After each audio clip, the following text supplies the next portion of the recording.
for the olive boys down in the house of corrections, as they try for love and any form of ascension. Am I on the right train, headed in the wrong direction? What say you, Lord? What say you, Lord? Hello there, ladies and gentlemen. My name is Emily Sophia, and I'm going to be breaking down for you, the lovely listener, the latest and greatest episode of Breaking Bad. So we are in the mother-lovin' endgame over here, okay? So I'm going to bear all spoilers about this episode in this review. So if you're wondering if you should watch it, well, I would freaking suggest that you remedy that situation and do it, because the story is only continuing to build on itself and in the most magical and heinous and heart-wrenching ways. So if that's what you're into, you know, a little bit of masochism for the soul, then by all means go forward, watch the episode, and, you know, put this in your queue, come back and watch it, and we'll talk. And just so you guys know, for those of you who saw my last Breaking Bad review, I am accustomed usually to responding to as many comments as I possibly can, and I don't think that I even got to touch on any of the comments in my last vlog, because it's tough, you know. Sundays, bloody Sundays. I'm doing Breaking Bad at 6, reviewing at 7, and then I'm doing Dexter at 9, and reviewing at 10. So, suffice it to say, you know, I try and read comments, but if I don't respond to yours, just know that I've at least read it, and I'm trying to tap into what you guys are saying. And for those of you who do watch Dexter and Breaking Bad, feel free to talk about some of the character parallels, because I noted many, but I don't want to waste y'all's time if you don't watch Dexter, which, in fact, you also should. If you're into those kinds of shenanigans, things that just get your heart in a flurry, then do it. If you're not already tortured enough by Breaking Bad. So let's get into this. I'll do my best to recap all the events and then just kind of talk about my reactions to things that I saw, expectations, whatever. So let us pass into the crazy waters of the situation. So we pick up the episode where we left off with Jesse, and he is making it rain down in Albuquerque, okay? He cannot get rid of his cash fast enough, and he doesn't even fully succeed in, you know, tossing it before he calls it a day in a playground and just kind of throws himself down on the merry-go-round. And we know how the directors and the cinematographers behind Breaking Bad, they love the kind of GoPro camera action, so we see that camera spinning over the little, is that a merry-go-round? That's the only word that I can think of, you know. Jesse's just kind of zonked out. The look in his eyes is just glazed. He is done and gone and as absent as he can be, you know. But I love that opening scene where the old man is kind of, you know, he's following the breadcrumb trail to what is ultimately, you know, Jesse's. This is kind of this is his grave. It's his low point. It's something that he can't fully escape, you know. And yeah, it's just really heartbreaking. I thought that was an awesome way to open up the episode. You know, we start with Jesse and we end with Jesse. So we have a nice little, you know, it's a little Pinkman sandwich with the Whites versus Schrader's madness in between, you know, kind of sandwich that's gonna give you a little bit of heartburn, okay? So then we move on to we pick up from where we left off with Walter and Hank in what was among the more epic showdowns in this series so far, treading lightly. So we see that Walter is, he's walking out of the rink, you know, the garage door closes between him and Hank, and the first thing he does, of course, is calls up his partner in crime, who is currently on the phone with Hank, who knows pretty much exactly, you know, how things are gonna go blow for blow. So he's trying to stay one step ahead of Walt, while at the same time Walt continues to be enough steps ahead of him to keep him from being able to, you know, turn him in and get his sweet revenge and get Heisenberg, all that jazz. So it's really this game of cat and mouse going on between them. And so we sort of start off with this fun little game that I like to call Catch the Skylar. And it appears that Hank has won the first round, but he comes down a notch later on in the episode once he and Marie make a not so happy little house call. So he gets Skylar. They meet up at a diner, and one of my favorite scenes in this episode was watching the whole kind of, you know, there's this little, Hank is kind of vetting Skylar. As she sits there, she's just like deer in the headlights, you know, clamoring for whatever kind of guys she can put up, you know, and that really powerful scene that kind of concludes their little diner date, where she's freaking out and saying like, am I under arrest? Am I under arrest? There's the thing about Skylar, when she gets worked into a tizzy, you know, she likes to repeat things over and over and over until there is no way that you can get a single drop of a word in. And it reminds me of that scene that she had with Marie the other season. I think it was the 4th season. The whole shut up, shut up, shut up, shut up. I think somebody should like make a remix, you know, like mix in the whole shut up thing and the am I under arrest thing. Like, I mean, and this isn't me making fun. I mean, I'm trying to inject as much humor into, you know, my discussion of this stuff as I can. But it was freaking intense. I mean, just Dean Norris and Anna Gunn just, I love the way that Hank has emerged. You know, his character has been so consistent all this time. You know, he's doing his absolute best to coax Skylar into a place of yielding up everything that he needs. And, you know, he's trying not to reveal this, but ultimately, you know, he wants to pin Walt to the wall before Walt's pushing up daisies. You know, he wants to have the satisfaction of delivering justice. It's not just about getting this guy off the streets per se, although currently he's kind of off the streets. I mean, the Heisenberg legacy has kind of, you know, been taken a big shit upon by his once associates, or, well, not so much associates as his little underlings out in the desert, and Lydia's kind of trying to oversee things, but, you know, there's a little slight lack of quality control out there in no man's land. But at any rate, so it's not just about getting Walt off the streets, it's about, you know, getting his. You know, Hank has been after this guy since pretty much, you know, the beginning of time.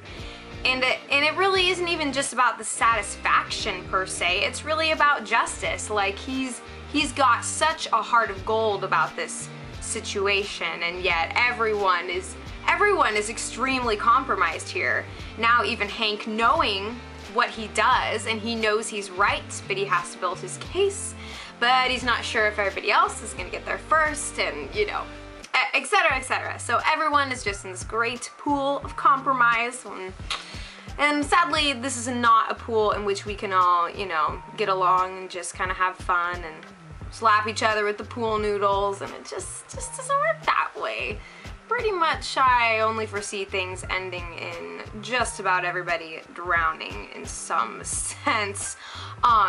Yeah, so basically Skylar is trying to get herself covered. You know, Hank is trying to do the whole, like, you don't need a lawyer thing, trying to make sure that he can do everything he can to get Walt. And if Skylar is implicated, so be it.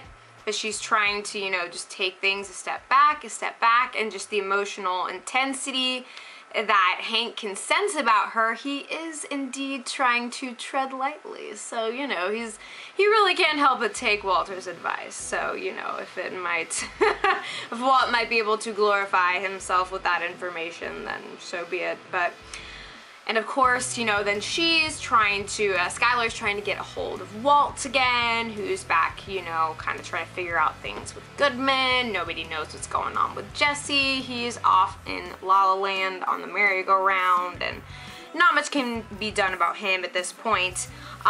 So Walter figures, you know, it's time to move the mountain of dough and relocate it to perhaps an underground location. And so we get to see Saul Goodman's A-Team again. I forget those guys' names. So they're the A-Team. Like, Saul said that once, and I was like, okay, I'm clinging on to that because I know that they're gonna come back at some point. So I love that scene where, you know, they go in the vault and they find the cash, and it's like, you know, we gotta do. And big old guy's just like, you know, just take that chance, just lay back. When are you gonna do that again? Unless you're like frickin' Mr. Krabs from SpongeBob, okay? You know, you gotta take these chances in life. Cross those things off the bucket list. And yeah, so, you know, like any good Shakespearean tragedy, Breaking Bad definitely, you know, they feature little comedy duos, you know, sort of like the cops at the end with Jesse, and then we've got Goodman's A-Team. You know, they just kind of sprinkle in these little hee-hee moments in the midst of a lot of you know what I'm saying. So Walt gets the money and he's like, I'm doing this business by myself because I am freaking Walter White. I have cancer and I approve this message. So he takes the cash, he goes out into the desert and, you know, pretty much wallops himself trying to get all that located into the nether regions. And had some flashbacks to Holes. You know, that old, like, it was a Disney movie? Frickin' Shia LaBeouf before the robot Transformers took over his life, you know, back in the day. Yeah, so we see Walt stuck out there for a while. He finally, before he gets back into town, of course, Skylar has another encounter with the Schraders. Of course, this time it's fronted by Marie, you know, so it's kind of, it's not even necessarily like a good cop, bad cop situation, you know, as far as how the Schraders are approaching Skylar. It's more about, you know, there's the man's touch and a woman's touch. And of course, we know that Marie's touch is not particularly delicate. You know, we could really describe her touch as being, you know, rather like, you know, walking with steel-toed boots, you know, with some cleats, you know, something to that effect. Some crazy fusion death shoe that some like super goth kid wear at a metal show and, you know, pretty much stomp on anyone who gets smashed in the circle pit. But at any rate, you know, I have pretty much some respect for every character in the show. I mean, even for like freaking Walter, just because you really can't help but respect Heisenberg to some extent if you happen to like your life in not being exploded by science. So, you know, at any rate, I was completely broken for Skylar in this scene. You know, talk about a rock and a hard place for her. I know that a lot of people are like, Skylar's a bitch, I hate her, etc., etc. You know, I try and give every character in the show a fair shot, and my God, I could not help but feel for her in that instant, you know, as Marie is putting all the pieces together. And what can be said on Skylar's part? It's too late for her to deny it. So they pretty much have to work from the ground up, you know, the ground being the general knowledge that Walt is a not so nice dude who has done some not so nice things and pretty much used his scientific skills for evil and badassery, but mostly evil. So we're caught in this whirlwind. Just watching Anna's performance is just stunning. I was just mesmerized by those long, just sickeningly sweet, horrific scenes where all the pieces of the puzzle are coming together, and you can just see the epiphany lighting itself in everyone. And yet what can be done? You know, what is the right thing for Skylar to do, and is she doing what she's doing for the right reason? If it can even be said to be the right thing in some, you know, situation. So then, of course, I thought it was kind of interesting / almost sort of funny in a sick way. The parallels between Hank and Walt's encounter in the garage, you know, which started with a good clean smack to the face, and then we have pretty much the same thing going down with Skylar and Marie. So it's the Schrader smackdown that's going on up in here. So I thought that was a very interesting situation, and then of course I knew as soon as Marie, you know, darted out of the room and she's going down the hallway and the camera's kind of following, we hear the baby crying. It's like, oh shit, you know exactly what's happening. You know, the Pied Piper is taking, you know, what she feels is more rightfully hers than Skylar's right now, because, you know, Marie in her eyes sees Skylar as doing what she can to protect Walter. But of course, you know, she's got that blue blood charging through her veins as much as Hank does, and it is about justice. I mean, family be damned in that moment where you realize that you are in the presence of a freaking kingpin drug lord, you know? And so she's trying to make off with the baby. In that scene, I was just like about to tear my hair out, and just the way the sound and the audio, just the way the audio was done in that scene, it was just like, as a viewer, you know, you are totally just besieged and bombarded with sound, and the chaos is so freaking tangible. I was losing my balls, and I didn't even have any to begin with, so that I had to grow some in that process and then lose them. So it was like really painful life experience there, but I think you guys can feel me. And so then of course Hank is dragged into the situation, you know. He knows that it can't end this way. And so he forces Marie to give the baby back to Skylar, and then we're left in the state of, oh, what in the sweet hell is gonna happen here? Like, and I have to ask you guys, you know, what do you think about Skylar right now? Do you feel for her at all? Or are you still as frustrated and disgruntled with her as you have been? I mean, because there have been times where Skylar has just pissed me off, and in her, you know, and it's hard to say. For her, she's only had a few times where she's ever really felt like she is doing the right thing, you know, because there was one scene in a season past that really stuck with me, where she's, you know, admitting that she's trapped in her own fear and that she hates where she is. And so, you know, it's like, can we be rooting for her in any sense? I mean, I guess that we could, you know, if there is that dark part of our souls that's rooting for Walt to make it out in the end and get away with the madness, you know, that same part might extend to Skylar because of just how implicated she's been in Walter's activities, albeit somewhat begrudgingly. But yeah, it's so freaking hard, you know. I seriously felt so deeply for everyone and was freaking livid with everyone over the course of this episode. I mean, except for Jesse, really. You know, he occupies that sweet little tender part of my soul that's just like, please may nothing ever happen to you that is bad after this, please. As unrealistic as I know it is, I just want to wrap myself about him as such a little shield. But yeah, so it's, again, like, everyone is compromised, and, you know, the question is, how far is Skylar gonna go to stick up for Walt, and is it because of herself, or is there some part of her that is starting to, you know, accept who Walter's been? Or, you know, it's really, it can be difficult to get into her head, because, you know, we've seen, you know, Skylar kind of play in the game, and then we've also seen her in a place where she is standing staunchly against what is happening, and yet she's so implicated now that, you know, perhaps she's totally sucked in and she's engaged and ready to do what she can to fight this, as if the dark side of Walt that has cast a shadow on her is her own darkness, you know? Sorry, I'm kind of, you know, I'm a poet, so these things come out very metaphorically for me. But yeah, so what do you guys think of that situation? Are you still rooting for Walt? A very powerful scene when Walter gets back from, you know, digging the grave, so to speak. You know, just making an organic bank account. You know, just sort of keeping that money on the side. You know, no need to go the big business route when you've got Mother Nature to hang on to stuff for you. So, you know, he comes back, and of course, you know it's a good episode when Bryan Cranston is losing his pants. You know, that's how you know. That's how you know we're in the business. It's good times.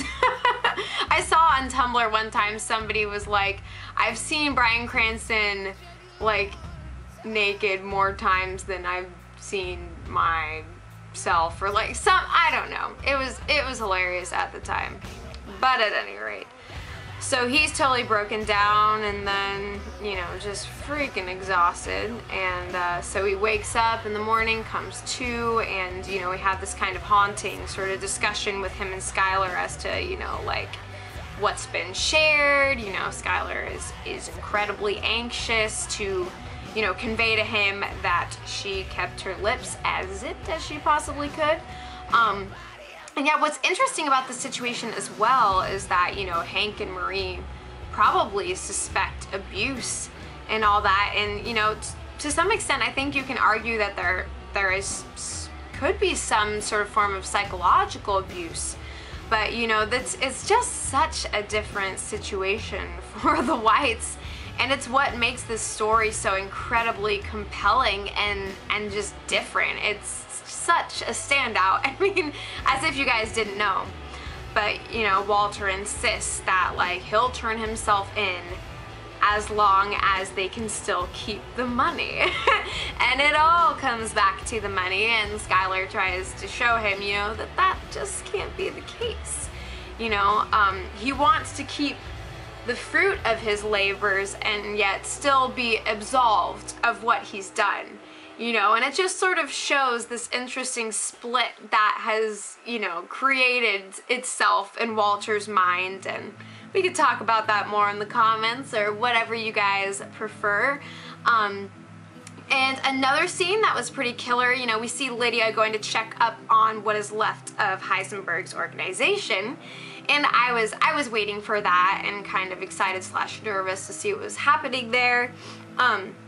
Being that we found out, you know, that the quality of his product, which was like 99.99999%, whatever that decimal was, and then it goes down into the 60s all of a sudden. And so, you know, clearly we see, you know, the people whose hands have been working the business now, and where exactly that's been, you know, in this filthy little hole in the ground.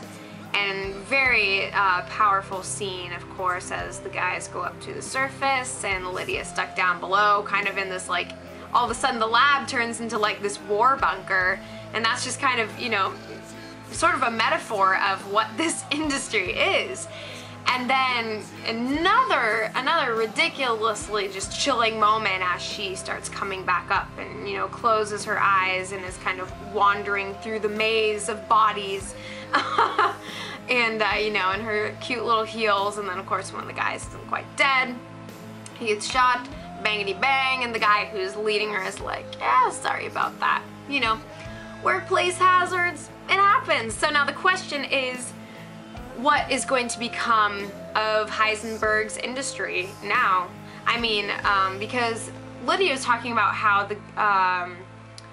the organization or individual or her buyer over in the Czech Republic, I believe, you know, is not so stoked on the quality of the product, and is a big time buyer and mover of the money in this operation and everything. It's like, okay, your average tweaker is probably not really gonna know the difference per se, unless they're feeling kind of hipster and they want to say that they've got the Heisenberg blue.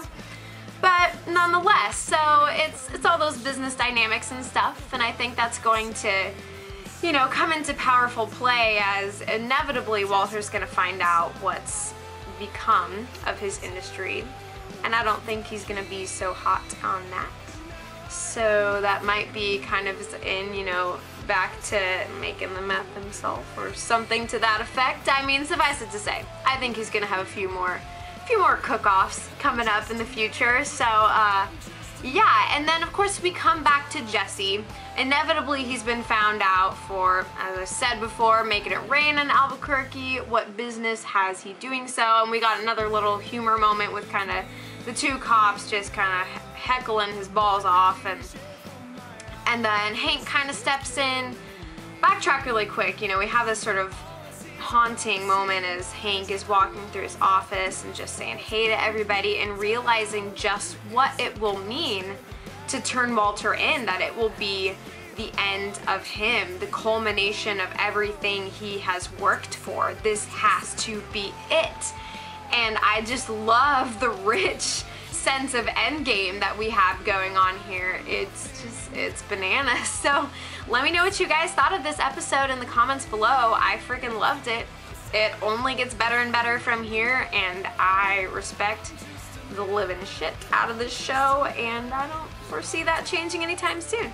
Also, I'm gonna put a cool link in the description below about this awesome story that one of my friends showed me, and it's called Coloring Walter White's Decay, I think is what it's called.